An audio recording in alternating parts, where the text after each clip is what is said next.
有这么一把枪，它在军事武器的殿堂里绝对是个独一无二的矛盾体。别的武器要么功成名就，要么默默无闻。今天我们的主角就是第一次世界大战中法军的杰作——少沙 M1915轻机枪。我们先不急着去翻阅它那些设计理念超前的光辉履历，而是要以一种更直接、更尖锐的视角去探究一个核心问题：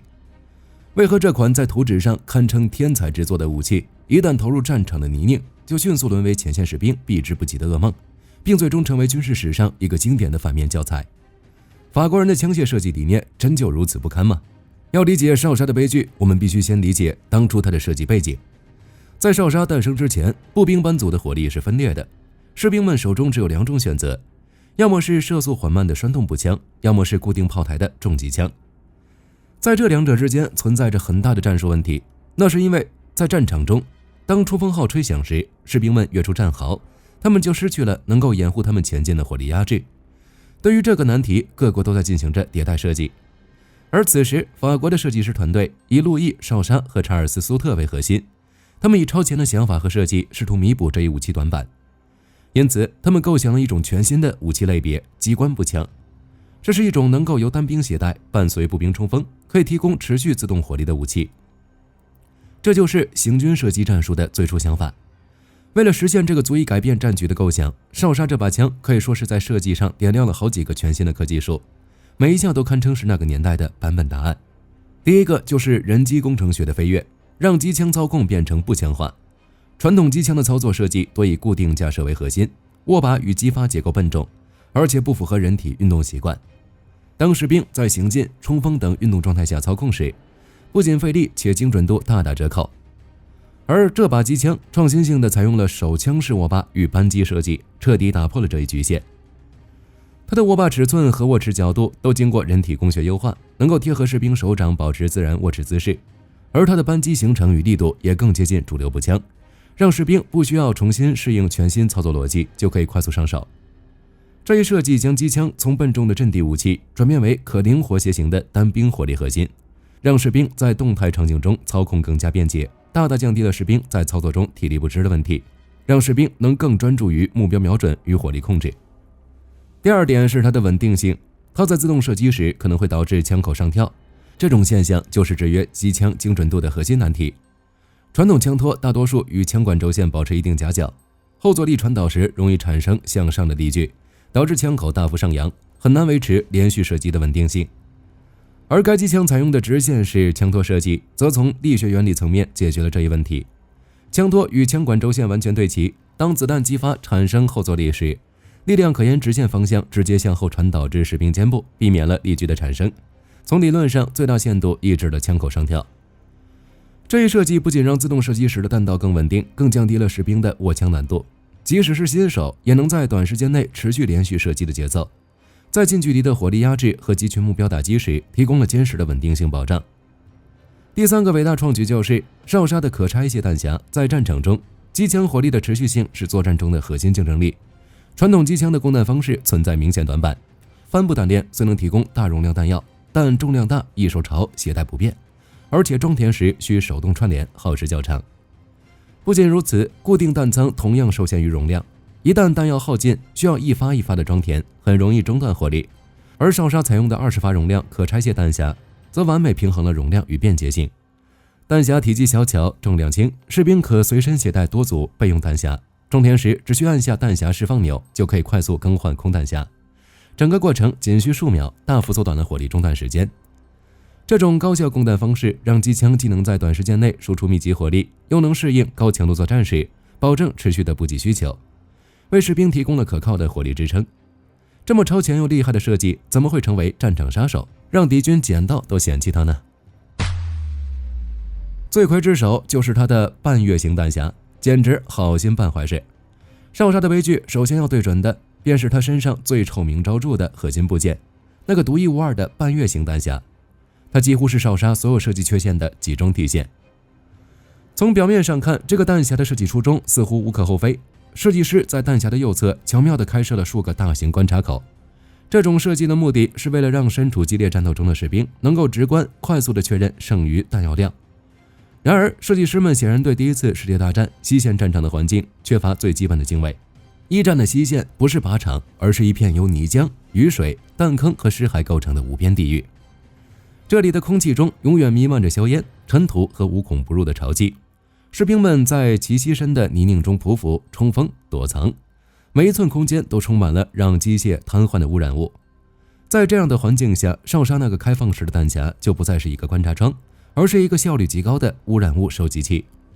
它像一个贪婪的勺子，将战壕里的一切粘稠的泥土、细小的沙粒、草根，甚至是士兵军服上的纤维，毫无保留地喂进弹匣内部。这些异物一旦进入，灾难便接踵而至。它们会附着在弹药上，污染弹壳和弹头；它们会混入润滑油，形成腐蚀性极强的油泥；它们会卡住弹匣内部负责推动子弹的脱弹板，导致弹药无法顺畅上移。当士兵扣下扳机，期望得到的是持续的火力支援时，事实上却是一颗被泥土包裹的子弹，一次致命的卡壳就此发生。据战时统计和老兵回忆，哨杀在战场上的故障有超过2/3都源于这个弹匣。它让卡壳从一种小概率事件变成了哨杀射击时的常态。问题还远不止于此。即便是在一个理想的没有泥浆的环境里，这个弹匣本身也是一件脆弱不堪的工业品。在军费紧张的情况下，为了减轻重量和节约成本，弹匣的壳体由非常薄的金属片冲压而成，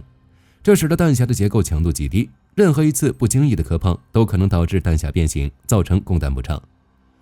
而弹匣的爆弹口控制子弹进入枪膛角度的关键部位，同样由薄金属片构成，极易因外力而改变形状。一旦变形，轻则闭锁不完全，重则直接引发啃弹或双进弹等严重故障。最关键的是，弹匣被设计成独特的半月形，也是一种无奈的妥协。这完全是为了适应法军老旧的8×50毫米勒贝尔步枪弹。这款子弹的弹壳锥度极大且带凸圆，无法在直弹匣内可靠堆叠，只能采用单排的弧形弹匣。这种弹匣不仅结构脆弱，而且体积庞大，携带极为不便，直接削弱了哨杀持续作战能力。一个集材料、结构、环境适应性3大失败于一身的弹匣，成为了套在哨杀脖子上的第一道枷锁。如果说弹匣是哨杀的原罪，那么其背后呢混乱而粗劣的制造工艺，则是将这款武器推向深渊的根本推手。这引出了哨杀的第二大致命缺陷：失控的品控与跨界生产的灾难。哨杀的主要生产商是位于巴黎的角斗士工厂，这家工厂在战前的主业是生产自行车、摩托车和汽车，让一家生产交通工具的民用工厂去生产战斗武器，结果可想而知。在战时总动员的背景下，仓促地生产了一款结构复杂的自动武器，这不亚于让一位优秀的厨师去驾驶一架战斗机。他们或许都与金属打交道，但其背后的知识体系、工艺标准和质量要求却有着天壤之别。角斗士工厂缺乏精密加工的经验，缺乏对军用级材料热处理的理解，更缺乏严格的公差控制体系，这导致生产出的哨杀轻机枪，与其说是工业品，不如说是一批质量参差不齐的手工作坊产品。它生产的零件配合起来几乎全部都是松松垮垮，公差大到令人啧舌。这意味着不同枪支之间的零件几乎无法互换，一把枪出现故障，士兵无法从另一把坏枪上拆下零件进行替换，这对于前线的战场维修而言是致命的。然而，它枪机和机匣内壁同样制造粗糙，运行时产生的摩擦力巨大，有时枪身上的铆钉和螺丝在剧烈的射击震动下，常常会自行松动脱落。更令人无法接受的是，许多哨杀出场时，其机械瞄具就是歪的，这无异于剥夺了射手最基本的瞄准能力。但在战争后期，另一家拥有军工背景的西达姆公司生产的哨杀在质量上明显更优，这反向证明了哨杀的设计并非完全无可救药，其恶劣的口碑很大程度上要归咎于角斗士工厂灾难性的生产执行力。法国军方在战争的巨大压力下选择了数量优于质量的路线，而这份战略抉择的沉重代价，最终由无数前线士兵用生命来偿还。哨杀的第三大缺陷源于它机械结构与人机工程学的内在矛盾。它采用了一种极为罕见的设计——长行程后座作用原理。理论上这一原理可行，但是与哨杀的设计弊端相结合，便产生了一系列严重的问题。首先，重达数公斤的枪管和枪机组件在那个薄薄的管状机匣内猛烈的来回撞击，产生了巨大而突兀的震动。射手感受到的不是平顺的后坐力，而是一种仿佛内部零件要散架般的剧烈摇晃。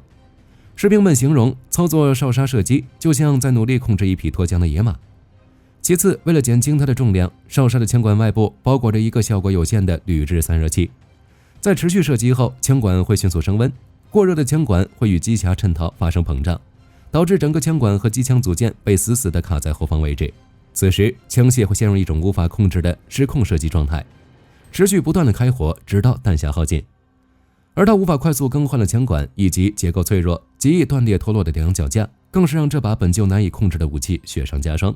成为压死骆驼的最后一根稻草。然而，少沙的苦难史诗还远未到终章。现在，我们将一同掀开他最黑暗也是最致命的一页。正是这一页，成为了他无法洗刷的污点，也成为了把他钉在史上最差武器这根耻辱柱上，永世不得翻身的最后一颗封印。这就是为美国远征军定制的 M1918 型号。1917年，急于参战的美军面临自动武器的严重短缺，他们紧急向法国采购了数万挺少沙，并提出了一个看似简单的要求，将少沙机枪的口径从法国的8毫米勒贝尔弹改为美军标准的.3006斯普林菲尔德弹。这次改装从工程学的角度看，是一场彻头彻尾的灾难。据了解，3006是一款高膛压、无突源的现代化弹药，其工作压力远超老旧的8毫米勒贝尔弹，强行将一个为低功率老爷车设计的发动机舱塞进一台高功率的赛车引擎，结果可想而知。根据战后调查显示，法国承包商在制造用于改装的枪管时，使用的膛式角刀尺寸图纸本身就存在错误，这导致了极其严重的抽壳困难，机枪被卡住的现象频频发生。另外，.3006的高膛压将少沙原有的所有缺陷都放大到了极致，震动更剧烈，过热更严重，磨损更迅速。最终，这款被命名为 M1918 自动步枪的武器，在美国远征军中沦为了一个彻头彻尾的笑话。许多士兵宁愿丢弃这件累赘，重新拿起自己手中更可靠的栓动步枪，也不愿意使用这堪称自杀式的武器。这次失败的改装彻底摧毁了少沙本就脆弱的声誉，让它成为了军事史上盲目改装的经典反面教材。那么，对于少沙 M1915 这款机枪，我们应当公正的、客观的来评价这款充满争议的武器。我们不能仅仅以其可靠性的问题来定义它。它是轻机枪界的先驱，它用实践验证了班用自动武器这一战术概念的巨大价值，开启了一个新的时代。同样，它也是反面教材，它的失败为后来的武器设计师提供了无比宝贵的教训。开放式弹匣的惨痛教训，让全封闭、高可靠性的供弹具成为此后的金标准。美军 M1918 的悲剧深刻警示了武器系统工程的严肃性。正是因为少沙的不完美，刺激了美军加速 M1918 勃朗宁自动步枪的研发，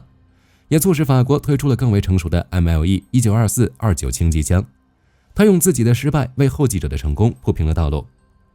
少沙 M1915 是一款写满了矛盾的历史篇章，它提醒我们在极限的战争环境下，技术与现实的博弈永远是人类需要面对的永恒课题。